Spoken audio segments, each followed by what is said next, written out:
When UAE has announced that it plans to quit OPEC and OPEC Plus, as well as US stating that Iran wants to end the blockade as far as the Gulf of or the Straits rather of Hormuz are concerned. Joining us at the moment is Colonel Douglas Macgregor, who's a former senior advisor to the Secretary of Defense and has also been a US Army colonel, of course. Thank you so much, Colonel Macgregor, for joining us. I just want to begin with what President Trump has put out on social media. He says Iran has just informed us that they are in a state of collapse. They want us to open the Hormuz Strait as soon as possible as they try to figure out their leadership situation, which I believe they will be able to do. What does this statement indicate to you? What can we expect? Well, I think the statement is fiction. And it sounds to me as though President Trump is trying to rescue his position by imputing failure to Iran. Iran is not about to collapse. Iran is nowhere near collapse. So I think he's trying to come up with a reason not to end the blockade, because the blockade is the problem. That was enacted without any warning. It came about as part of the ceasefire, as far as he was concerned. The blockade, until it's lifted, nothing will come out of the Strait of Hormuz. It's that simple. Right. But what does the United States get by sort of extending this blockade? Because up until last week, we were told that US and President Trump are looking for an exit ramp. In this kind of a situation, how does the US benefit from this? Because all of this also has implications for US, for President Trump domestically, given that there are midterm polls. Oh, no, you're absolutely right. And again, when President Trump embarked on this war, he did not consult with any of his friends or partners or allies. And the entire world is suffering as a consequence. I think he knows that. I think he's looking for some way to conceal the failure of his operation. Let's be frank. He's trying to globalize the conflict at this point, which makes no sense. We're hearing talk here in Washington about seizing control of ships that are headed with Iranian oil to China or elsewhere in the Strait of Malacca. This is catastrophic. It's the last thing he should be doing. So I think there's a lot of confusion in Washington. Whatever President Trump says about Iran probably applies to Washington right now. Right. And, you know, many are actually wondering what's going on, because when it comes to the Strait of Hormuz, there are ships plying through that particular region. There are ships which are moving along the coast within the territorial waters of each country. So where exactly is the blockade is a very big question at this point of time. Well, it's between 300 and 500 miles south of the entrance to the Persian Gulf. And you're right, we don't have very many ships out there at the moment. We have about 25 that are committed to the blockade. And when you look at the 1,000+ kilometers that they have to cover, that's very difficult. We're trying to augment that with helicopters and aircraft that allow boarding parties to go aboard and inspect vessels and so forth. You know, this was not carefully thought out. It was very suddenly announced. And I think that's part of the problem. We were not postured to execute a blockade. This came about as I think, as something of desperation on the part of the president, trying to find a way to dress up the failure of this operation called Epic Fury. It's not working. Right. And you have described the U.S. deployment in West Asia as the wrong force in the wrong place at the wrong time for the wrong mission. Now, how do you assess that this current structure of U.S. forward deployed forces will continue, and for how long will we see this? Well, that's an important question. I think that the age of forward deployed forces is rapidly coming to an end. If you look at the state of the 27 bases that the Iranians have virtually destroyed on the west side of the Gulf, it's patently obvious that if you put forces within range of your opponent's missile capabilities and persistent surveillance from above, from space, which is what they've got, then you'll lose whatever is forward deployed very, very quickly. I see no return of U.S. forces to the Gulf anytime soon, because the people in the Gulf also recognize that we can't protect them from this threat. So under the circumstances, I think we're watching the end of an era. It's not just an end of the kinds of forces that we've used in the past. It's an end of a whole concept of global military hegemony that the United States has exercised now for several decades. That's over. Right. You know, one of the big questions that many have at this point of time is that, you know, what happens as far as the UAE is concerned? Because they've today said that they plan to exit OPEC and the OPEC Plus. What will be the sort of energy security implications of this, given what we've seen over the last 2 months in the Middle East? Well, if we were to stop everything right now, if we dismantled the blockade, if we agreed to discuss other matters besides the immediate opening of the Strait of Hormuz with the Iranians, which they're prepared to do, then I think within 18 months to 2 years, we will go back to a relatively normal flow of oil and other resources out of the Gulf. But if we resume attack, which is not by any means over, the danger of resuming the war is quite real. If we do that, then the damage reaches 5 to 10 years. So I think the Gulf Emirates have got to come forward and find a way out of this. They've got to contact both parties. They've got to tell President Trump this needs to end, because if it doesn't, we will go out of existence. It's that simple. Right. What's the possible off-ramp that President Trump can take now, in your view? Well, the off-ramp is very obvious. He has to say on humanitarian grounds, I am ending this conflict. I'm suspending any further attacks. And we are going to find a different way forward. I think that's the first thing he needs to say. But I don't think he's prepared to say it. For him, I think this is a personal humiliation as well as an international humiliation. He made a lot of, let us say, incautious statements about what he intended for Iran, and this has backfired badly on him. It's a huge step down for someone like Donald Trump, who, frankly speaking, doesn't believe in ever admitting failure under any circumstances. That leads us to a question of why Mr. Trump then has been so easily available for an offensive such as this. Is it purely at Israel's or Netanyahu's behest, and if so, why? Well, I think we have to be quite open and honest about this. There are no strategic grounds for war between the United States and Iran. Iran has not attacked the United States head on in any way, shape, or form. And if you go back and look at our behavior over the last several decades, particularly during the Iran-Iraq war, we financed Saddam Hussein. We equipped Saddam Hussein. We poured billions of dollars into Iraq so that it could attack Iran. Nobody ever mentions that. I think the Iranians are not prepared at this point to take anything on faith. They want to see concrete action.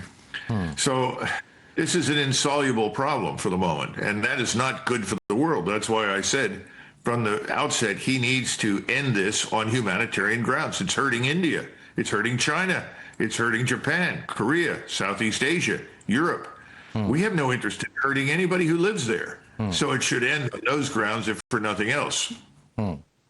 And as you said, that there's a very real possibility of, once again, a conflict beginning, once again, the war breaking out. How real and how serious is that particular threat? Because there are many who believe that this was just, attempt at regrouping, sort of working out the logistics after the fighting. Is there a very, very real threat or possibility of these current round of talks failing, for instance? Well, I don't know that we have talks in progress. I think we are exchanging notes, exchanging letters.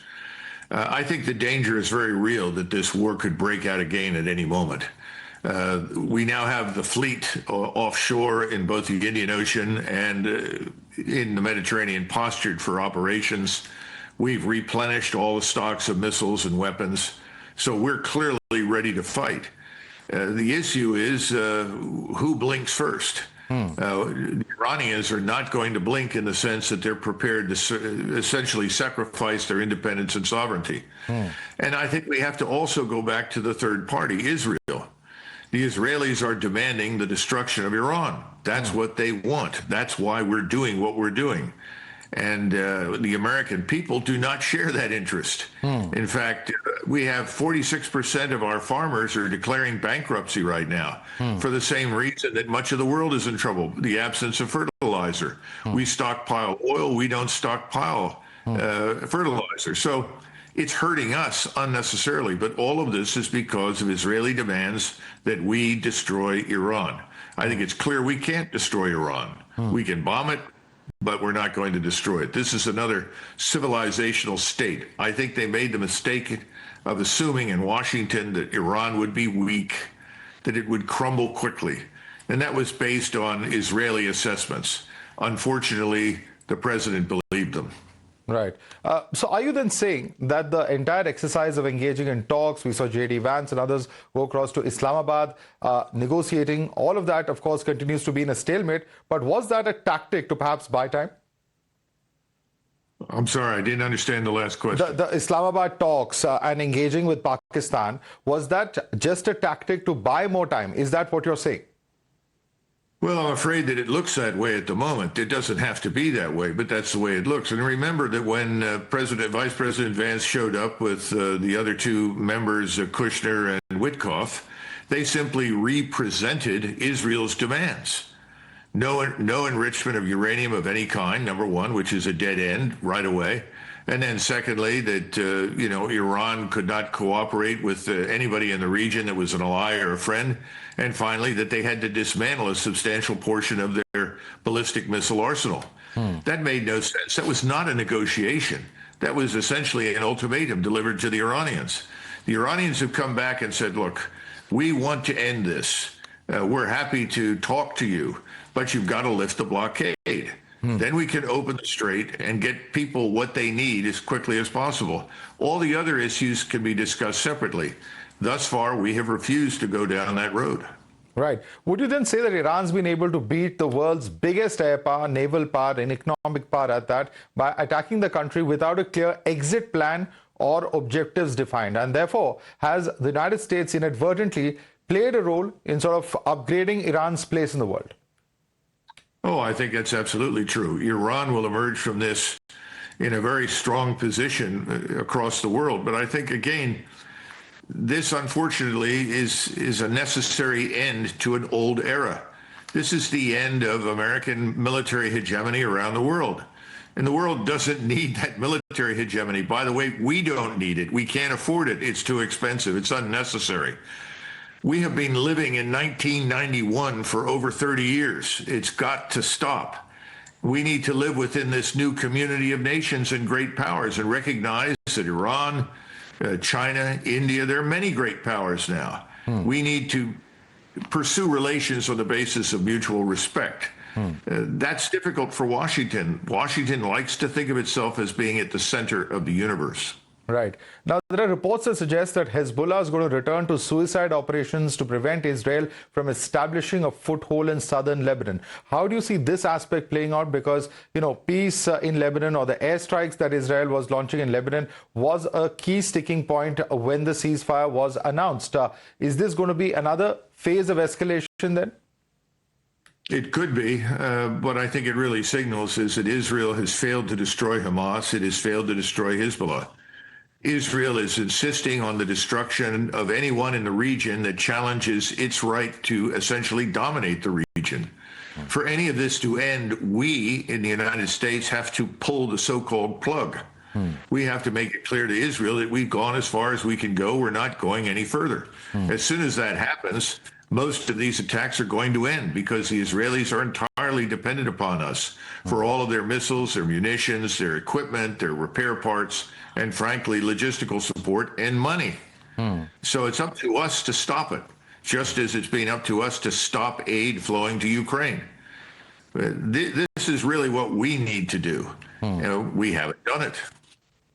Right. As somebody who's been a senior advisor, in the to the Secretary of Defense, what are the possibilities? One is, of course, that we go back to a full-scale war. One is that Trump, as you rightly said, announces that in the interest of peace, interest of humanity, that he announced an exit ramp. Are there any other possibilities at play here?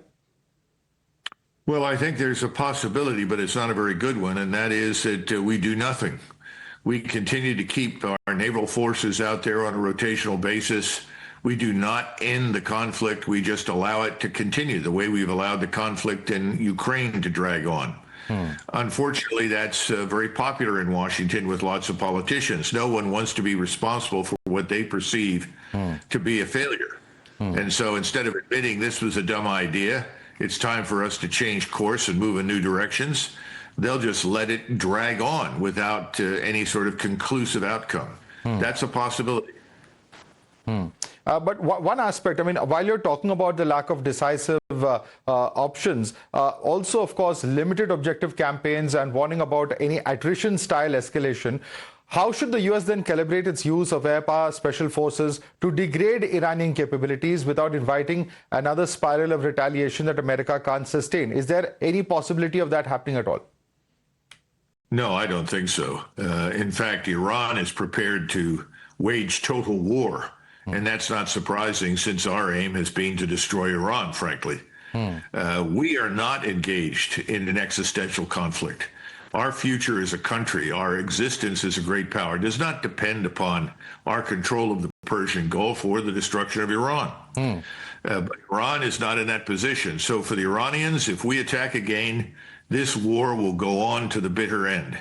And they are not going to lose it. And that's why you are seeing the foreign minister, who's not only visited Russia recently, but also the Iranian presence in Beijing. All of these things are happening because Iran recognizes that if we want to continue, they are going to need stronger support from their allies. And I think they're going to get it. This is what we don't understand in Washington. This is a war the world doesn't want. But we are being pushed into it by Israel. So the solution to this on the American side is to tell the Israelis no more. But no one in Washington is willing to do that. Right. From the security standpoint, I also have to ask you, what did you make of the shocking shooting incident at the Washington Hilton Hotel over the past weekend? Because a number of glaring security lapses were also pointed out after that. Well, it's hard to distinguish between incoherent defense of the president, and I mean that sincerely. You said security lapses. I think you're being kind. It was extremely relaxed. It's hard to distinguish whether that's incompetence or something more.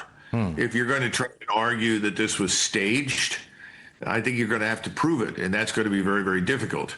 I think the reason these kinds of accusations come up, though, is because we've never had satisfactory answers about what happened to Charlie Kirk or what happened to the president in Butler, Pennsylvania. We even had this mass shooting that occurred in Las Vegas a few years ago. If you don't get answers and you're not satisfied with the truth, then you tend to treat the government as untrustworthy. And right now, I think American confidence in government is at an all-time low.